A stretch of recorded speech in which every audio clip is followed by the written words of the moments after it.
Hey, Andy Jenkins here with episode number 16 of the Warrior Hope podcast.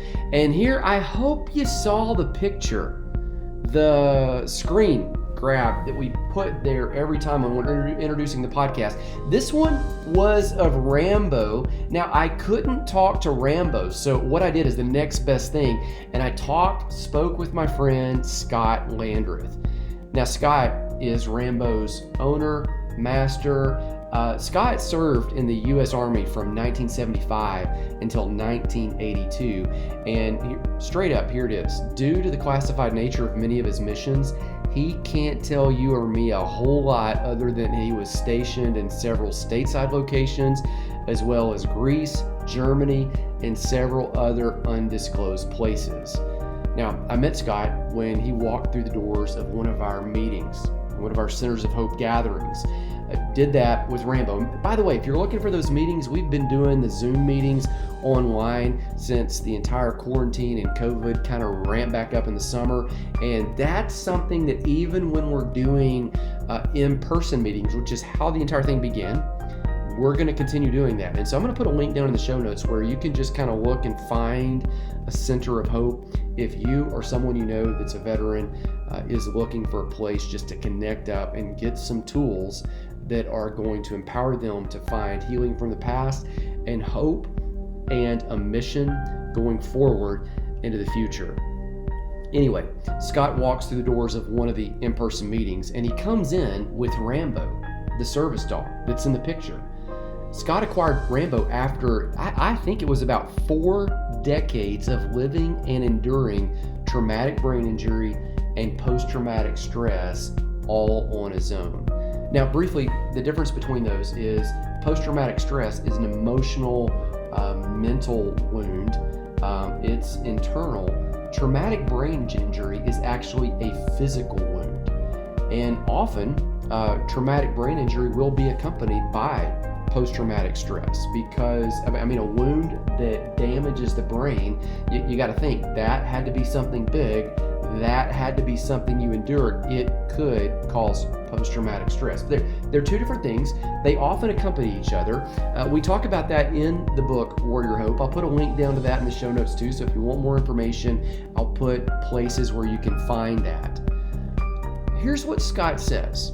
After 4 decades, post-deployment, struggling on his own, he says, Rambo, that dog, brought healing to me and gave me my freedom back. Then, after describing how Rambo did that in this episode that you're about to hear, he adds this. He says that Rambo also gave my wife her freedom. You see, she was no longer stuck at home having to wait on me and being afraid that if she left, I might hurt myself or I might have a panic attack or some kind of episode. So that dog, brought healing and hope and wholeness to me and to her.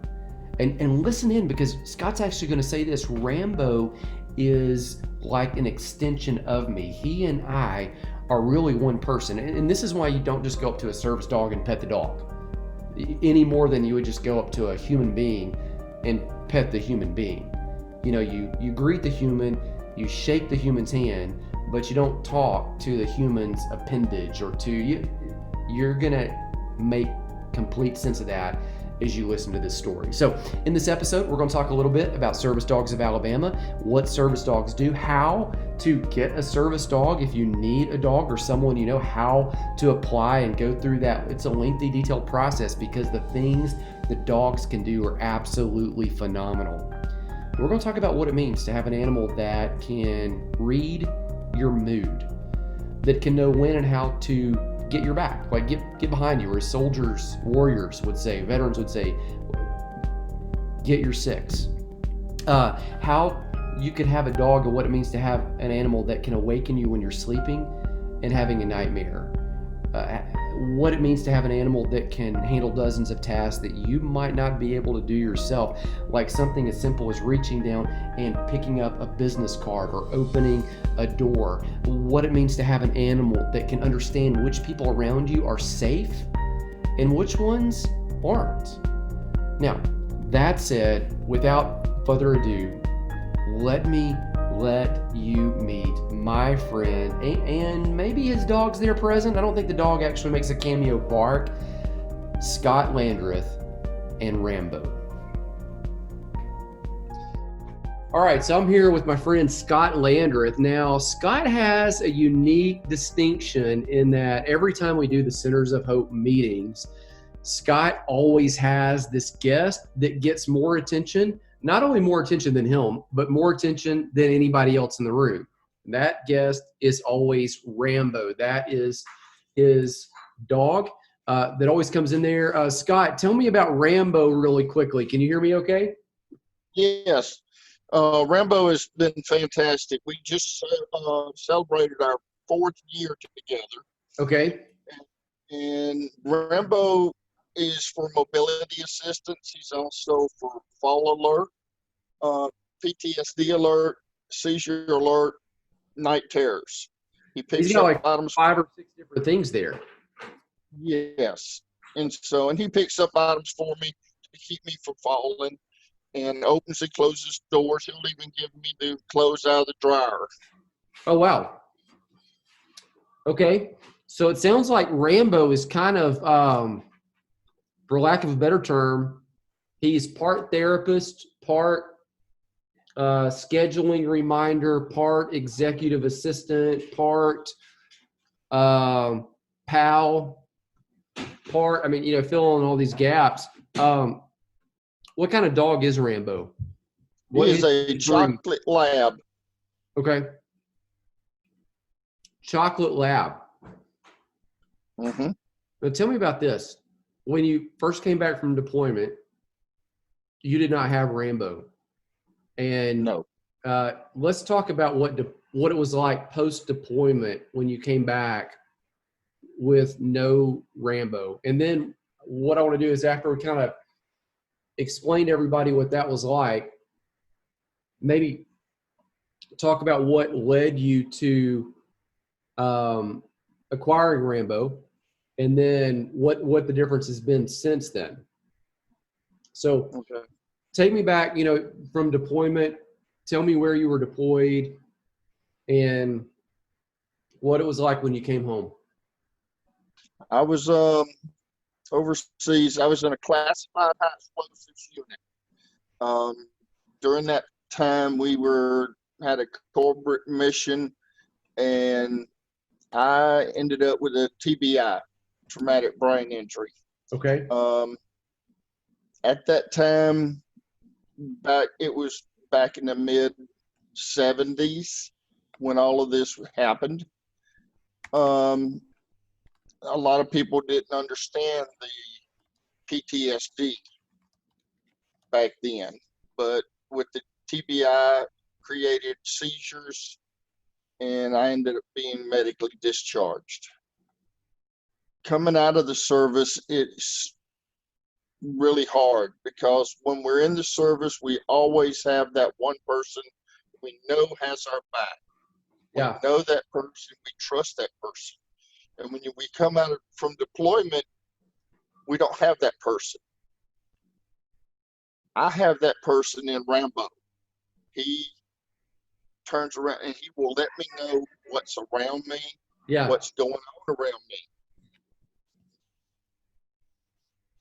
So where were you serving? Well, at the time of the mission that we had, it was still classified. Yeah. And so I, at this time, have still not been released to say that information. Okay, still can't say. Okay, so it's a classified area. Back, right. Then you were talking like you came back in the 70s, is right? Is that correct? Right. It was. Okay. I joined at the end of Vietnam. Okay. And then after Vietnam, and there were some things that went on around the country, around the world, that happened. And I was in one of the deployments, in one of the classified settings. Okay. Yeah. And so I won't ask any more questions about that. We'll just kind of table that. Kind of painting the picture. So you come back in the 70s. So it seems like, was Rambo the first, I guess for lack of a better term, he's a support dog. Was he the first one that you had? Right. After I came back, I still didn't. There was a lot of things that happened. I ended up getting married, but my wife could see some changes in me. Later on, I had to go back in and have a work done on my neck, and my spinal cord was hit. Okay. So we have that to deal with as well. Rambo came along after that. My spinal doctor said that I should look into getting a service dog at that point. Okay. And then I just started working with Rambo and all. And so Rambo's always at my side. He's an extension of me. So it seems like you came back late 70s, 80s, 90s, thousands, basically 40 years plus, really on your own, you and your wife trying to figure this out. Obviously some medical attention and some other things, but coming back with post-traumatic stress disorder, which is an emotional hurt, TBI, traumatic brain injury, a physical injury that often accompanies post-traumatic stress. 40 years doing this on your own. Maybe paint the picture for me of what it was like for your wife during that time, because it doesn't seem like that would have been an easy road for you or an easy road for her either. No, it's not. And that's the big thing with post-traumatic stress is we shovel it away from everybody, even the people that we love. We just Okay. don't want to deal with anybody. That's part of the problem. And so we have to figure out how are we going to turn it around. And my wife, we just couldn't figure it out together. She would say that I would go to that place, that dark place where I felt safer there. And don't have to come back to the world because the world doesn't understand what we been through. Right. And so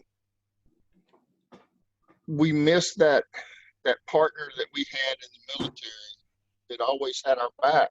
And that's what we've been missing, to where we could function normally and function fully and have a successful life. When you talk about functioning fully and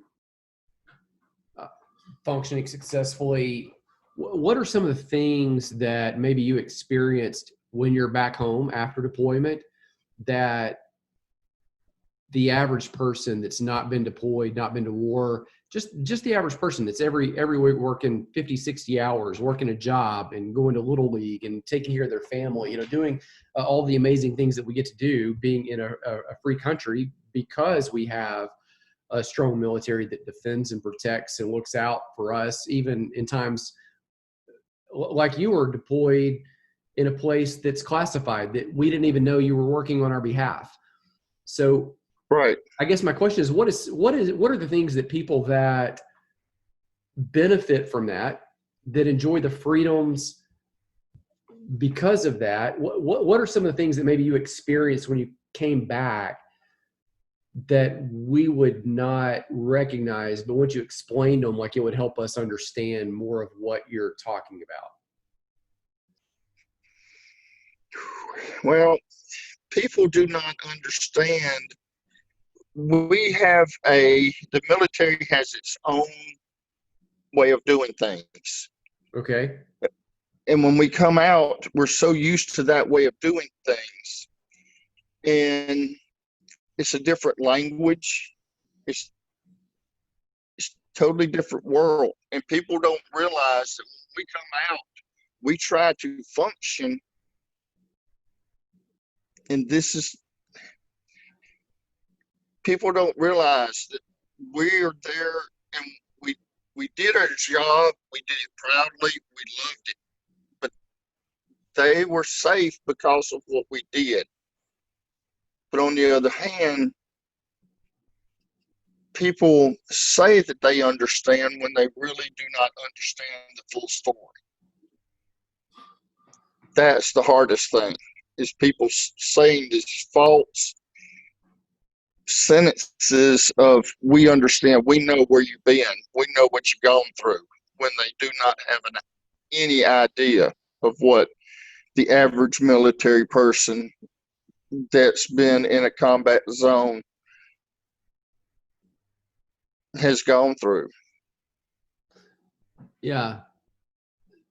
I hope that's what you're trying to. Yeah, no, I was just trying to just get you to flesh it out a little bit, maybe describe it just kind of in ways that, you know, might help people understand that. And that kind of makes sense. I guess it's like that whole very simplistic statement, you know, you really can't understand somebody unless you've walked a mile in their shoes. And until you've actually been there, done it, have the t-shirt, the battle scars, the wounds, been in that environment, experienced, there really is no way to. And with veterans, talking with other veterans, I can sit there and tell them truthfully, Yeah, you know, what have you gone through? I have an idea of what you went through, but I do not know exactly what that veteran has gone through. But I have an idea based on what I've gone through. right. That's how I think the veterans can get along so well, is because we don't just, oh, I know what you went through, get over it. No, Right. we have no idea. We have an idea, you know, I don't know what he went through. And that's where a lot of veterans shut down, is because people just sit there and tell a veteran, yeah, we know what you went through. We got an idea, you know. Yeah. And they have no idea of what Right. that veteran's gone through. Yeah, that makes sense. And I guess maybe a lot of times people, probably well intended, say, I mean, honestly, probably stupid things that they don't mean them to be stupid or naive or a little bit short-sighted, but you get into a situation like that and they just don't know what to say. And sometimes just the tension of the awkward quiet would be better, perhaps. Yeah, sometimes it would be better,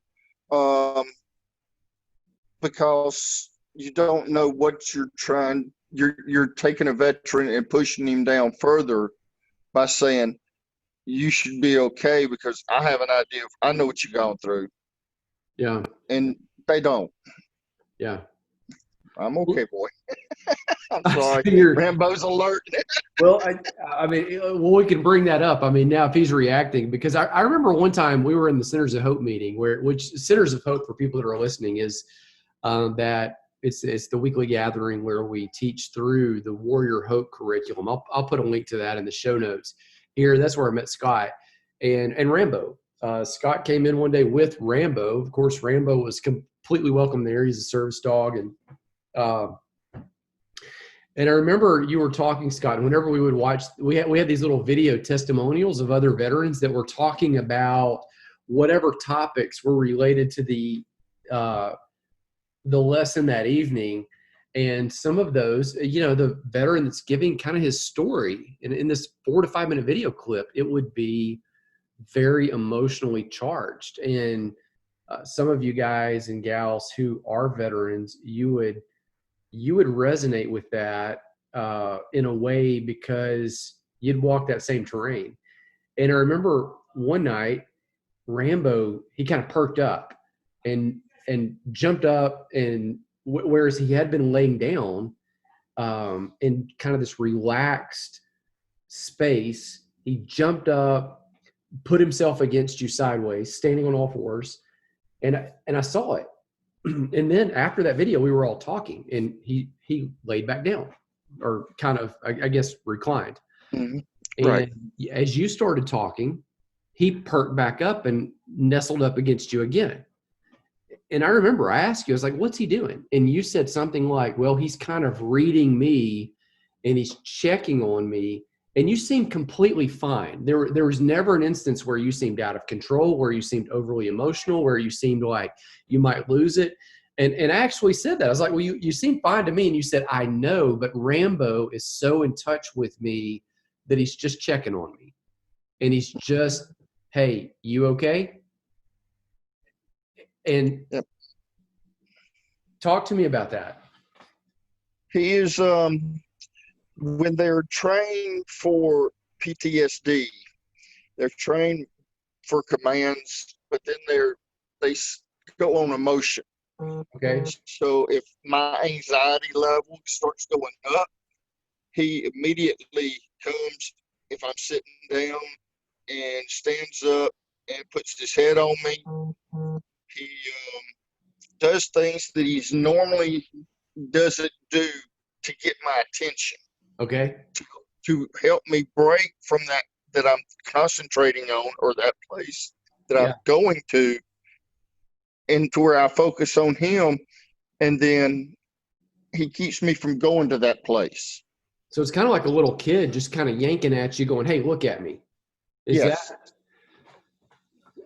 I've been in church where he just got up and started walking down the aisle away from me to get my attention, because my anxiety level was going up. Yeah. And so he does these things, and the people that are around me now, because Rambo is like an extension of me. Yeah. And so we're so in tune to each other now that when he does things, we automatically know, okay, what's going on with me? And I have to stop, think, settle down. If I'm on my computer, he will put his head on the keyboard to keep me from going to those places, reading things on the computer. But that's what a lot of veterans don't have, is the help to keep us from going to those places. Okay. So you said that when you were, I guess it was a medical doctor that 40 years-ish post-deployment told you, hey, you might ought to check into a service dog. Yeah, it was after the surgery that went bad also. Yeah, that's when it really, we had to check into it. Okay. So when somebody says, hey, check into a service dog, where do you go from there? Like, what's the next step? Because you're doing life, obviously, lots of struggles. You've made no secret about that with PTSD and TBIs, traumatic brain injuries. That's physical injuries from deployment, and the emotional just drain and draw and nightmares, night terrors. You're going through 40 years and surgeries, every other thing. A medical doctor says check into a service dog. What was the next step at that point? I didn't know. That's That's the what I'm thing. saying. Like, if somebody told me to go get a service dog, I'd be like, oh, it's not like you can just drive down to Walmart or the gas station and grab one. Yes. And you go out, and we have so many people, and these things that aggravate me. We have so many people that says, oh, this dog would be perfect for a service dog. Well, they're going to give a veteran a dog. Yeah. Well, the dog is not fully trained. So we have a veteran that has PTSD, possible other emotional problems or physical problems, that have enough on their plate to try to deal with. Now they have a dog that they're going to have to train or get trained as well. So I looked and tried to find organizations that had dogs, and I ran across, in the state of Alabama here, is Service Dogs Alabama. Okay. I'm going to put their link in the show notes. Do you have their website handy? If not, yeah, it's servicedogsalabama.org. okay. Easy. All right. So we go, and I talk to them. Now there's other organizations out there, and I've checked on so many, but I sort of kept being pulled to this one, and I checked it out, had to do the application. That's the first step for the veteran. The veteran has to take the initiative to put in the application. And then once they do that, then they will let you know if you're approved. And once you're approved, then they start working on the dog. Okay. And it takes some time. That's the biggest part. Is we've always been told in the military, hurry up and wait, hurry up and wait. Well, you got to hurry up, get the paperwork filled out. Now you got to wait. It's just like the military. Hurry up and But wait. the wait is worth it. And so when we are going through this, I now volunteer with Service Dogs Alabama with the Veterans Program, to where I can talk with these veterans that they've been approved and they're just waiting on the dog. So I can tell them, I've been there. It takes some time. Yeah. Especially with this COVID-19 stuff that's going on, and everything shut down. It's messing everything up. But when we get these dogs to the veteran and we do the public access testing with them, and then we hear back from them later, and they do so much more with their life because they can sit down with their back to the open. And I know you've got a lot of veterans that are listening to this that's going, oh, no, there's no way I can put my back to the open, And I can, because Rambo will tell me what's going on around me. He's got my 6. Yeah.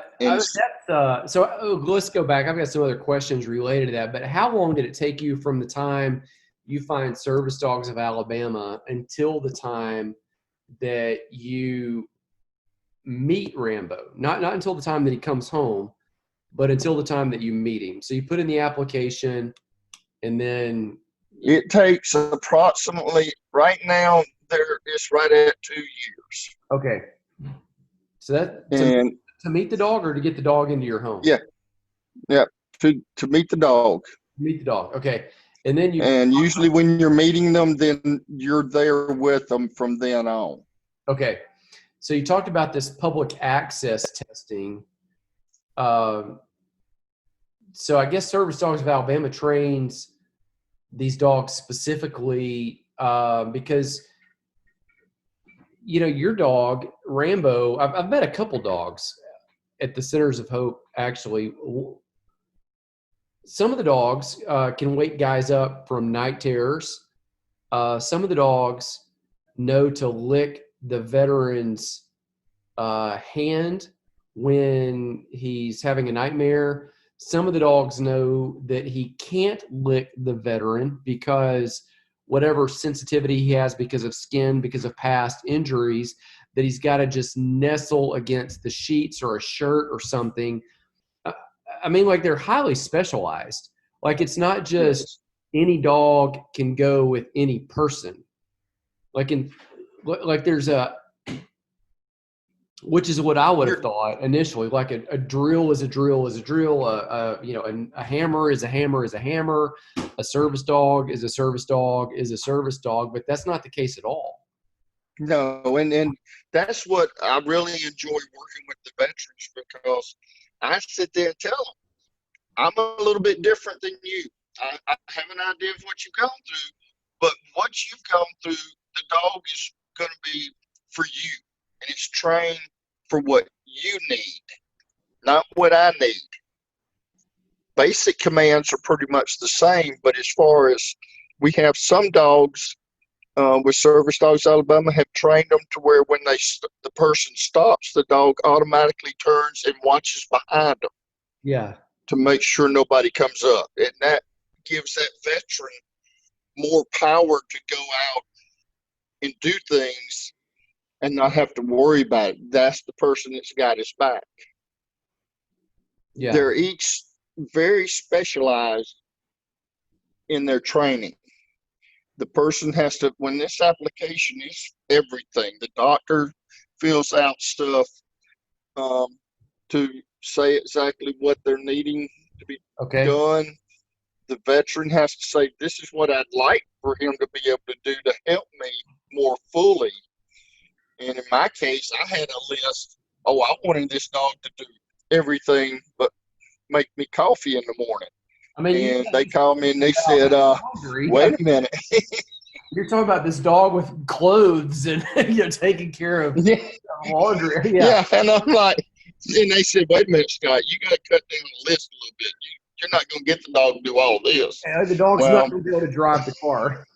yeah, unfortunately, I'm still working on that one though. So once I got and came down to reality, I'm going, okay, what do I need specifically this dog to be able to do? And Yeah. I cut the list down. And so once we got it, it's strictly Rambo was trained for me and my needs for being able to get up and get down out of chairs and off couches and all, and whatever else I need. He's Yeah. perfect for me. I mean, he reads my body language and I read his now. It's That's why I love this group so much, is because they spend so much time. And yes, it takes a lot of time, but once you get your dog and you've bonded and you've worked through the process, you have a fully trained animal. You don't have to do any training. You just have to do the upkeep. And that's just going out in public and working with your dog as you're shopping. Right. Well, I mean, in the dog, this is what was crazy is one night I remember, um, if people have seen my Instagram story, back from when we were meeting before the COVID things is, I would always come in there. I would talk to you, shake hands, whatever. And Mm-hmm. Rambo would kind of back off. Like he would give me complete access to you. And then, he would even, you would say, yeah, get on the floor and play with him. And I would lay down on the floor and, shoot a video of me literally laying on my stomach on the floor, and Rambo would just mimic me, and I would just shoot a picture. He's there like, head beside head, just kind of face to face with this dog. And I would ask you, I was like, what in the world? Like, because there are times when I've seen him when he'll stand to attention and he'll turn around and look right behind you. And for Mm-hmm. seemingly what appears to me, no reason. And I asked you one night, I said, what is the deal? Like Rambo, he's so alert, and so many times, like he'll nestle up to you, or he'll turn around, or he'll look around, or he'll stand on guard. But when I come to you, he just kind of disappears, or he'll float down, or I've never pet him because when they're on duty, with the service dog, you just don't do that. But when I would, get on the floor and take a picture or whatever with your permission. So people that are listening to this shouldn't just go up to a service dog and, assume the dog, but ask you about all that. And you said, well, Rambo, like he's gotten to know you because I've been coming to this class several times, and because I know you and now I trust you, he's just reading you, and he's kind of borrowed, my credibility. Like basically you endorsed me, so Rambo knew I was safe. Mm-hmm. And so he would just disarm when I was there with him.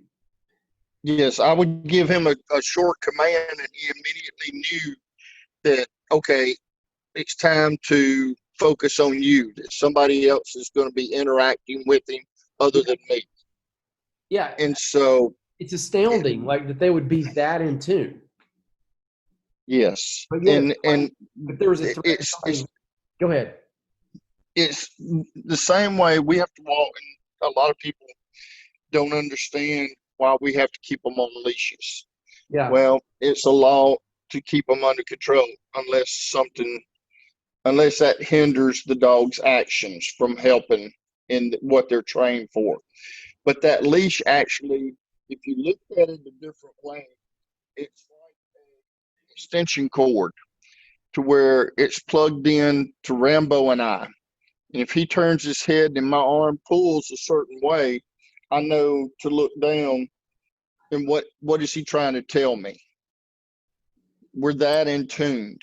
And if you work with your dog, you get that result.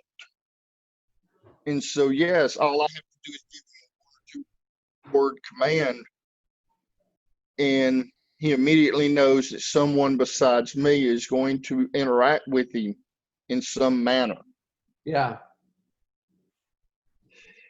Yeah, that's. I mean, it's astounding that they're able to do that. Well, I've seen service dogs. In fact, I was in Huntsville. That's where my parents live. A couple weeks ago, and a lady walked in with a dog that was he was in training, and he had a little. He didn't have the full vest on like Rambo has.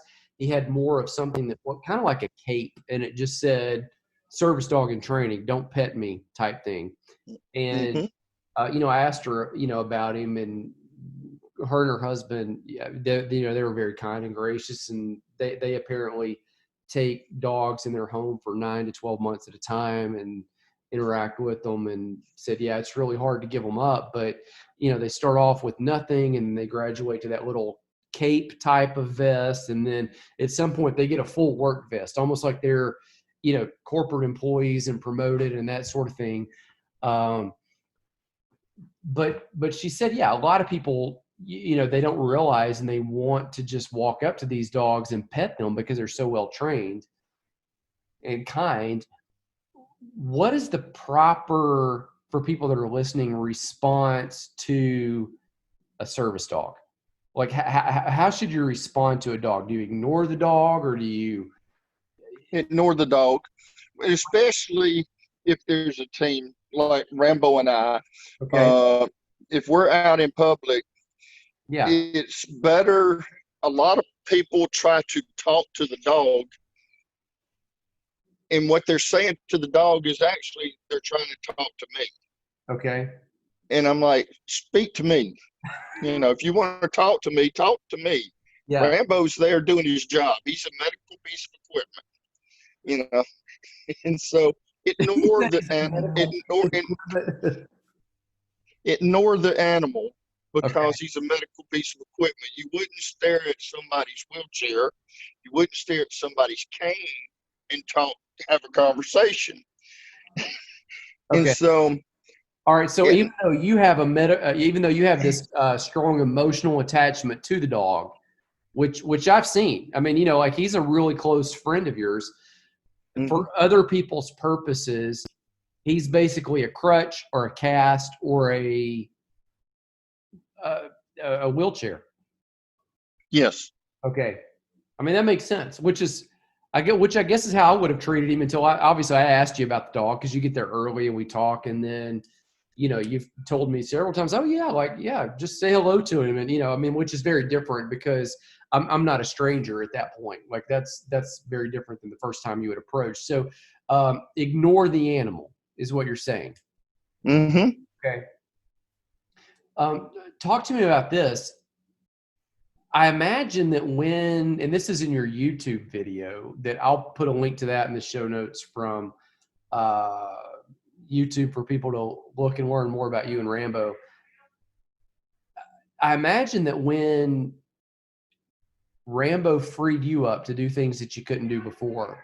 So, like going to Walmart, I had Sarah Gillum on the podcast a couple episodes ago, and she was talking about how going into big, wide open spaces where you can't always control all the variables and see behind you is difficult for veterans that have been in high stress situations. And I'll leave it like yes, that, which something that's classified that 40 years later you can't even talk about would qualify to me as high stress. So Walmart, the Home Depot, big areas like that. She said for a lot of veterans that have been in those areas, those are just no-goes. Like, that's something they're not even going to try. Or going to a restaurant and sitting with your back to the door, that's a no-go. But then,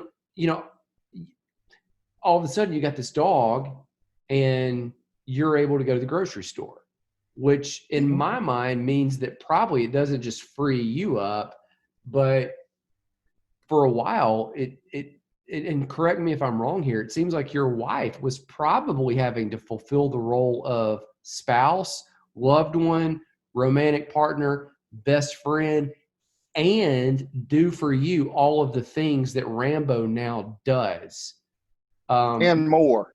Yeah, like watch your back, which there's no way Hmm. she would even know to do. So Hmm. I guess my question or statement is, it seems that that dog probably not only gave you your freedom, probably also gave her freedom. Does that make Yes, that yes.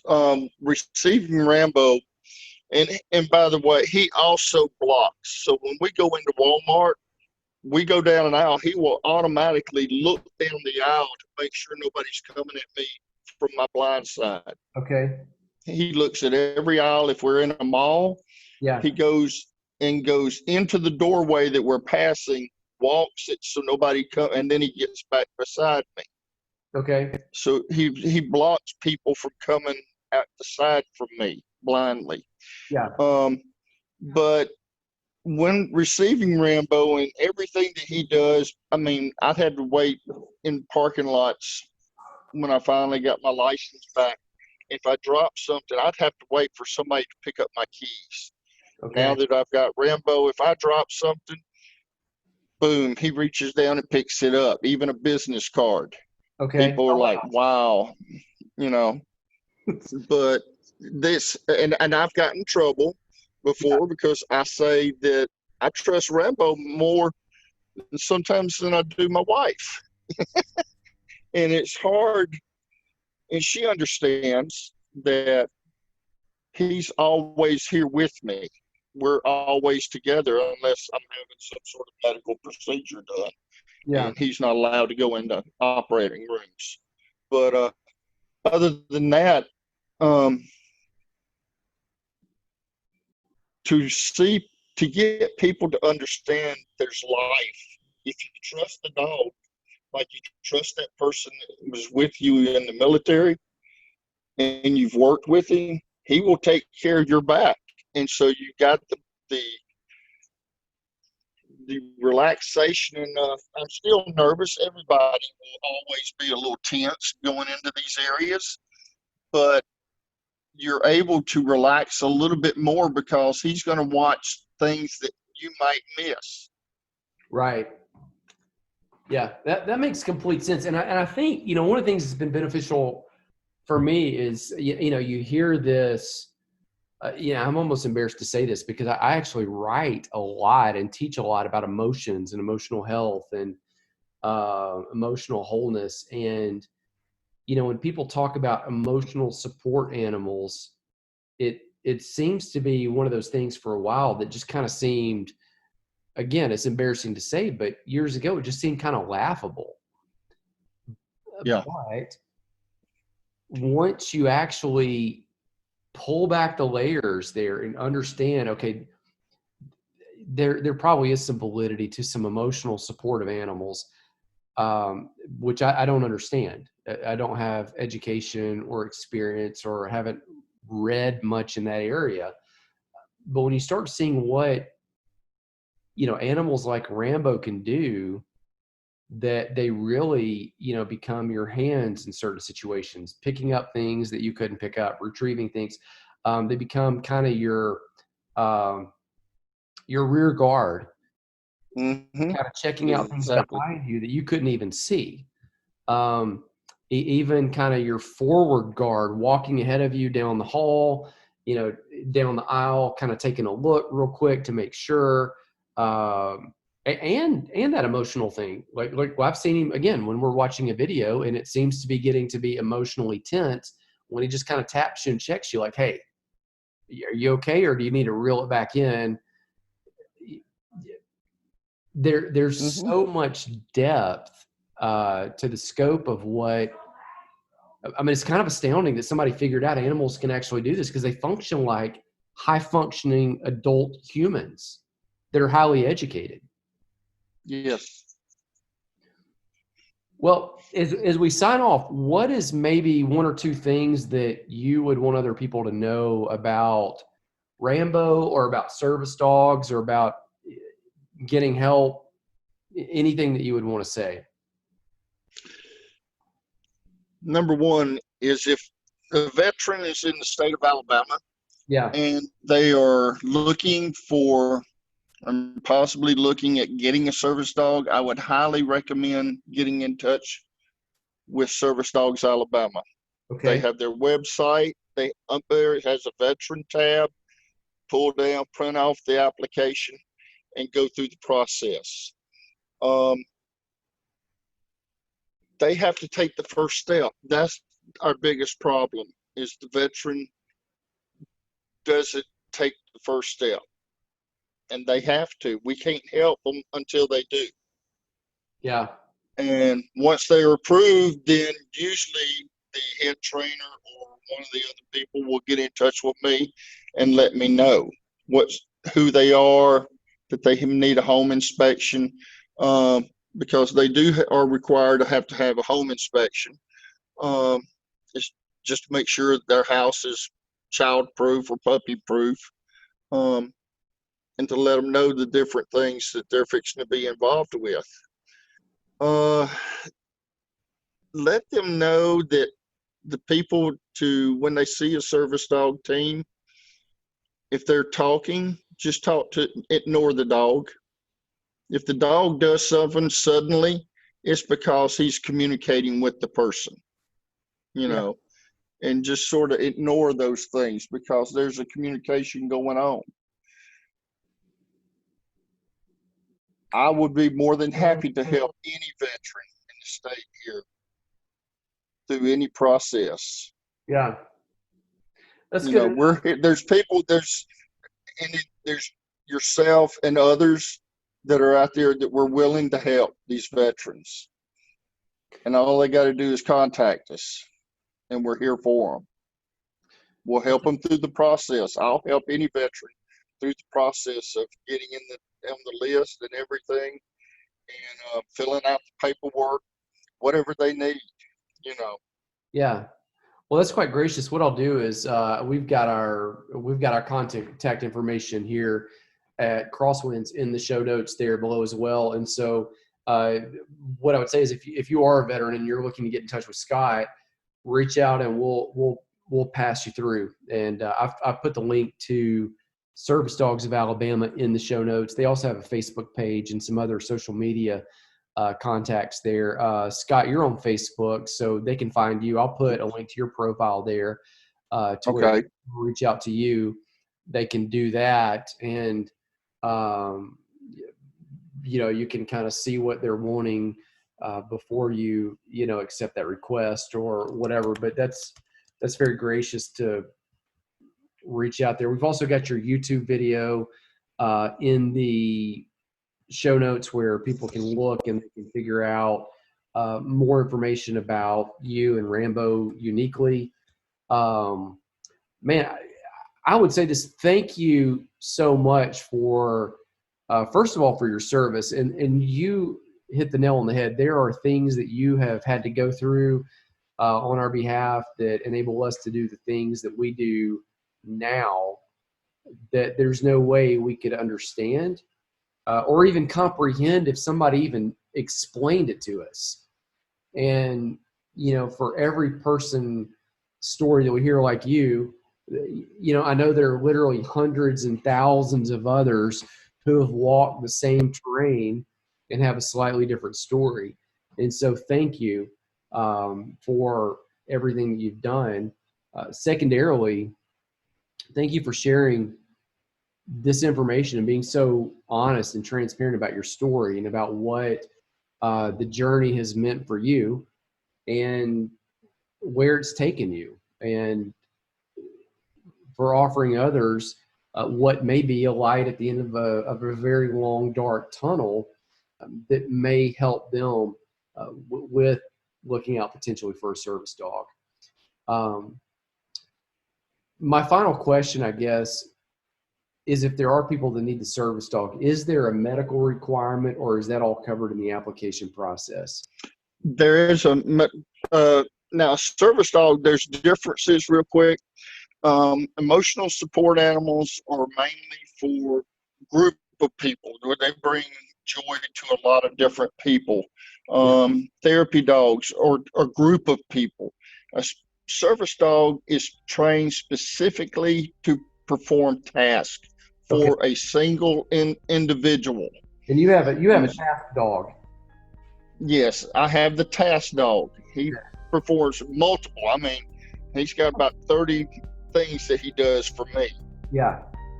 So he really and we work with those every day when we're out and about or in the house, whatever. If the veteran would just reach out, Yeah. there's help. There's hands we're all reaching out. Service Dogs Alabama would love to work with them. I would love to work with them through Service Dogs Alabama. Whatever we can do to help the veteran, we're here. Yourself and others, we're just reaching out, trying to help. Yeah. Well, thank you for that, Scott. Again, thank you for everything you've done past, present, the journey you're taking in the future. I look forward to all of this quarantine and everything being over so we can get back together again soon and talk, hang out with you and Rambo there. And yeah. Thank you, Scott.